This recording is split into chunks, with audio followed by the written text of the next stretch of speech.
அனைவருக்கும் வணக்கம். நான் சகோதரர் தமிழரசன் பேசுகிறேன். இந்த சேனல் ஃபஸ்ட் டைம் பார்க்குறவங்களா இருந்தீங்கன்னா சப்ஸ்கிரைப் பண்ணிக்கோங்க.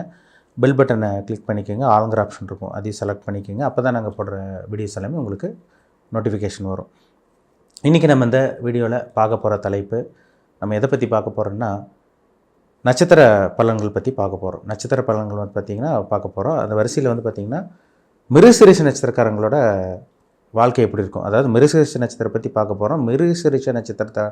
மிருகசீரிஷ நட்சத்திரக்காரங்களோட வாழ்க்கை எப்படி இருக்கும், உங்கள் குணாதிசயம் எப்படி இருக்கும், என்னென்ன தசா பற்றி போகும், உங்கள் லைஃப் எப்படி இருக்கும், எல்லாமே நம்ம இந்த வீடியோவில் தெளிவாக பார்க்க போகிறோம். மிருகசீரிஷம்ங்கிறது வந்து பார்த்திங்கன்னா செவ்வாயுடைய நட்சத்திரம். மிருகசீரிஷம் வந்து பார்த்திங்கன்னா உங்களுக்கு ரிஷபராசிலேயே வரும். மிருகசீரிஷ நட்சத்திரம் வந்து பார்த்திங்கன்னா ரிஷபராசிலேயே வரும், மிதுன ராசிக்கு வரும். ஏன்னா இது வந்து உடைப்பட்ட நட்சத்திரம். பொதுவாக மிருகசீரிஷ நட்சத்திரக்காரங்க வந்து பார்த்திங்கன்னா பிடிவாதக்காரங்களாக இருப்பாங்க, கோபக்காரங்களாக இருப்பாங்க. ஸ்ட்ரெயிட் ஃபார்வர்ட் சொல்கிறாங்க பார்த்தீங்களா, இந்த நட்சத்திரக்காரங்களுக்கு பக்காவாக பொருந்தும். எதாக இருந்தாலும் டக்கு டக்குன்னு செய்யணும்னு நினைப்பாங்க, வேகமாக செய்யணும்னு நினைப்பாங்க. தேவையில்லாமல் இவங்களையே அறியாமல் அவங்களுக்கு கோவம் வரும். வைராகம் மிக்கவங்களாக இருப்பாங்க. இதெல்லாமே உங்கள்கிட்ட இயல்பான குணம். இது கண்டிப்பாக உங்களுக்கு இருக்கும், சரிங்களா? ஏன்னா செவ்வாய்ங்கிறது வந்து ஒரு நெருப்பு கிரகம். அதுமாதிரி ஃபயர் மாதிரி இருப்பாங்க மிருகசீரிஷ நட்சத்திரக்காரங்க. ஒரு சில பேர்லாம் பாரு சிரிச்சிட்டே இருப்பாங்க, சம்மந்தமே இல்லாமல் திடீர்னு கோவம் வரும், டக்கு டக்குன்னு கோவம் வரும்.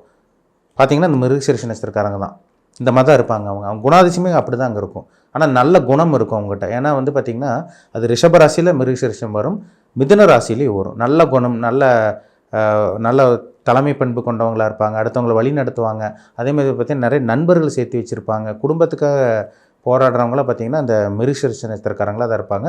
என்ன தான் கோபம் அப்படி இப்படின்னு இருந்தால் கூட இந்த அன்பு பாசத்துக்கு கட்டுப்பட்டவங்கன்னு சொல்லலாம் மிருகசீரிஷ நட்சத்திரக்காரங்க. அதனால சொன்னேன், எந்த அளவுக்கு வந்து பார்த்திங்கன்னா அன்பு பாசத்தை அடுத்தவங்களை காட்டுறாங்களோ திடீர்னு டக்குன்னு கோவம் வரும்னே சொல்லலாம். டெம்பர் மைண்டுன்னு சொல்கிறாங்க பார்த்தீங்களா, இந்த நட்சத்திரக்காரங்க தான். சடனாக உங்களுக்கு கோவம் வந்துடும். இப்போ இந்த நட்சத்திரத்தில் வந்து பார்த்திங்கன்னா பிறக்கும் போதே உங்களுக்கு செவ்வாய் தசை தான் உங்களுக்கு நடந்திருக்கும். பிறக்கும் போதே செவ்வாய் தசை வந்து பார்த்திங்கன்னா 7 வருஷம் செவ்வாய் தசை நடக்கும். அது நீங்கள் என்ன நட்சத்திர பாதத்துக்கு தகுந்த மாதிரி உங்களுக்கு பலன் மாறுபடும். இதே நீங்கள் 1ஆம் பாதம் பிறந்தீங்கன்னா முழுமையாக கம்ப்ளீட்டாக உங்களுக்கு 7 வருஷம் வரைக்கும் வாய்ப்பு இருக்குது. இதே 3ஆம் பாதமெல்லாம் பிறந்துட்டிங்கன்னா கிட்டத்தட்ட உங்களுக்கு ஒரு 3 வருஷம் பக்கம் தான் வரும். உங்களுக்கு 3ஆம் பாதமெல்லாம் பார்த்தீங்கன்னா கிட்டத்தட்ட 3 வருஷம் அந்த மாதிரி தான் வரும். அடுத்தது 2வது வரக்கூடிய உங்களுக்கு ராகு தசை, அதுதாங்க ஒரு முக்கியமான தசை. மிருகசீரிஷ நட்சத்திரக்காரங்களோட வாழ்க்கையை புரட்டி போடுறது, வாழ்க்கையை மாற்றி அமைக்கிறதெல்லாம் இந்த ராகு திசையில் தான் நடக்கும். ஒரு சில பேர் பாருங்கள், மிருகசீரிஷ நட்சத்திரக்காரங்க ஒரு ஊரில் பிறந்திருப்பாங்க, இல்லை ஒரு நாட்டில் பிறந்திருப்பாங்க. பிறந்த ஊர் விட்டு வெளிநாட்டில் போய் செட்டில் ஆகிறதெல்லாம் இந்த ராகு திசையில் தான் நடக்கும். ஒரு ஊரில் பிறந்தா அவங்க போய் இன்னொரு ஊரில் போய் பிழைப்பாங்க, அவங்க அப்பா அம்மா கூட போய் இருப்பாங்க. ஒரு பிறந்ததுலேருந்து இன்னொரு ஊருக்கு போய் செட்டில் ஆகிறதெல்லாம் இந்த ராகு திசையில் தான் நடக்கும். கண்டிப்பாக நடக்கும். ஏன்னா ராகு வந்து 18 வருஷம் தசை நடத்துவார். ராகு வந்து அந்நிய கிரகம், அந்நிய பிளானட்னு சொல்லுவாங்க. இப்போ இந்த ராகு வந்து 18 வருஷம் தசை நடத்தும். வெளியூரில் போய் செட்டில் ஆகுறது, வெளியூரில் போய் படிக்கிறது, இந்த மாதிரி விஷயங்கள்லாம் நடக்கும். ஒரு சில பேர்லாம் பாருங்கள், ஹாஸ்டலில் தங்கியெல்லாம் சின்ன வயசுல வந்து பார்த்திங்கன்னா ஹாஸ்டலில் தங்கி படிக்கிறதெல்லாம் இந்த ராகு திசையில் தாங்க நடக்கும். 18 வருஷம் ராகு திசை. கிட்டத்தட்ட உங்களுக்கு வந்து பார்த்திங்கன்னா 18ன்னா உங்களுக்கு இந்த செவ்வாய் தசை முடிஞ்சு ராகு திசை வந்து கிட்டத்தட்ட உங்களுக்கு ஒரு 25 வயசு வரைக்குமே ஒரு சில பேத்துக்கு வந்துடும். 25 வயசு வரைக்குமே ராகு திசை நடக்கும். ஒரு சில பேத்துக்கு வந்து பார்த்திங்கன்னா 20 வயசில் ராகு திசை முடிஞ்சிடும். ஒரு சில பேருக்கு 22 வயசுக்கு முன்னே கண்டினியூ ஆகலாம். அது நட்சத்திர பாதத்தை பொறுத்து பலன்கள் மாறுபடும். ராகு நல்ல ஒரு இடத்துல இருந்துட்டார்னா கண்டிப்பாக நல்ல படிப்பு கொடுத்துருவார், நல்ல சொகுசான வாழ்க்கையை கொடுத்துருவார். வாழ்க்கைக்கு தேவையான அத்தனை அனுபவங்களும் அந்த ராகு திசையில் கிடைக்கும் உங்களுக்கு. இதே ராகு கெட்டு போயிட்டாருன்னு வச்சுக்கோங்க, ராகு தேவையில்லாத கெட்ட பழக்க வழக்கங்கள், சின்ன வயசில் போய் அந்த காதல் காமம் மேலே ஒரு ஆர்வத்தை கொடுக்கறது, தேவையில்லாத பழக்க வழக்கங்கள் அடிமையாகிறது, கெட்ட நண்பர்களோட சவகாசம் ஏற்படுறதெல்லாம் இந்த ராகு திசையில் தான். இருட்டுக்குள்ளே போய் மாட்டின மாதிரி இருக்கும் இந்த ராகு திசையில். நிறைய பேருக்கு பாருங்கள், படிப்பில் ஆர்வம் இருக்காது, படிப்பு சரியாக படிக்க மாட்டாங்க, ஞாபக சக்தி இருக்காது, ஆனால் தேவையில்லாத கெட்ட பழக்கங்கள் வரும். அவங்கள சுற்றி அந்த மாதிரி நண்பர்கள் தான் அவங்களுக்கு அமைவாங்க அந்த ராகு திசையில். இதே ராகு நல்ல ஒரு இடத்துல இருந்து ராகு சுபகிரகத்தோடு சம்மந்தப்பட்டுருச்சுன்னா தேவையில்லாத கெட்ட பழக்கங்கள்லாம் அவங்க சுற்றி நண்பர்கள் அவங்களை வந்து தூண்ட வச்சாலும் இவங்க தேவையில்லாத விஷயங்களை போய் மாட்ட மாட்டாங்க. அப்போ சுபகிரகத்தோட ராகு சம்மந்தப்பட்டுச்சுன்னா கண்டிப்பாக ராகு திசை நல்லாயிருக்கும். பாபகிரகத்தோட சம்மந்தப்பட்ட படிப்பு கெட்டு போயிடும், தேவையில்லாத பழக்க வழக்கங்கள் ஏற்படும், சின்ன வயசுலேயே லவ் ஃபெயிலியர் ஆகும், நிறைய பிரச்சனைகள் வரும், நிறைய மல்டிபிள் கான்டாக்ட்ஸ் வர்றதெல்லாம் இந்த ராகு திசையில் தான் கண்டிப்பாக நடக்கும். அப்போ அந்த 25 வயசுக்கு மேலே, கிட்டத்தட்ட 20லேருந்து 25 நான் அப்ராக்சிமேட்டாக சொல்கிறேன். இப்போ 20லேருந்து 25 வயசுக்கு மேலே வரக்கூடிய முடிஞ்ச ராகு திசை முடிஞ்சு உங்களுக்கு குரு திசை ஆரம்பிச்சிடும். குரு திசை வந்து பார்த்திங்கன்னா 16 வருஷம் கிட்டத்தட்ட வந்து 16 வருஷம் குரு தசை உங்களுக்கு நடக்கும். சரிங்களா? அப்போ 25 வயசுக்கு மேலே வரக்கூடிய அந்த 16 வருஷத்தில் வரக்கூடிய அந்த ராகு தசை வந்து பார்த்தீங்கன்னா, அந்த குரு தசை வந்து பார்த்தீங்கன்னா மிகப்பெரிய யோக தசையும். ஒரு சில பேரில் பாருங்கள் 25 வயசுக்கு மேலே தான் அப்படியே கொஞ்சம் கொஞ்சமாக அவங்க வாழ்க்கை மாறும். இருட்டுக்குள்ளேருந்து சித்திரவதை அனுபவித்து நிறைய கஷ்டங்கள் அனுபவித்து வாழ்க்கைக்கு தேவையான பாடங்கள் எல்லாம் அந்த ராகு திசையில் கற்றுக் கொடுத்து அந்த குரு திசையில் ஒரு தெளிவுக்கு வருவாங்க. 25 வயசுக்கு மேலே தான் தெளிவுக்கு வர்றாங்க. வாழ்க்கைன்னா என்ன எல்லாமே அவங்களுக்கு அந்த டைமில் தான் தெரிய வரும். 25 வயசுக்கு மேலே ஒரு சில பேர் கல்யாணம் ஆயிடுது, ஒரு சில ஆண்களுக்கும் கல்யாணம் ஆகுது, ஒரு சில பெண்களுக்கு சீக்கிரம் கல்யாணம் ஆயிடுது அந்த குரு திசையில். நல்ல கணவன், நல்ல மனைவி இதெல்லாம் ஒரு சில பேருக்கு அமையுதுங்க. ஒரு சில பேருக்கு தான், எல்லாத்துக்கும் கிடையாது. ஏன்னா அந்த குரு நல்ல அமைப்பில் இருந்துட்டாருன்னா கண்டிப்பாக அந்த குரு பணக்கார வாழ்க்கையை அந்த 16 வருஷம் ஏற்படுத்தி கொடுத்துருவார். 25 வயசுலேருந்து கிட்டத்தட்ட உங்களுக்கு பார்த்திங்கன்னா உங்களுக்கு 25லேருந்து உங்களுக்கு ஒரு 16 வருஷம்னா அந்த குரு திசை வந்து பார்த்திங்கன்னா ஒரு வாழ்க்கை புரட்டி போடுற திசையாக வந்துடும்.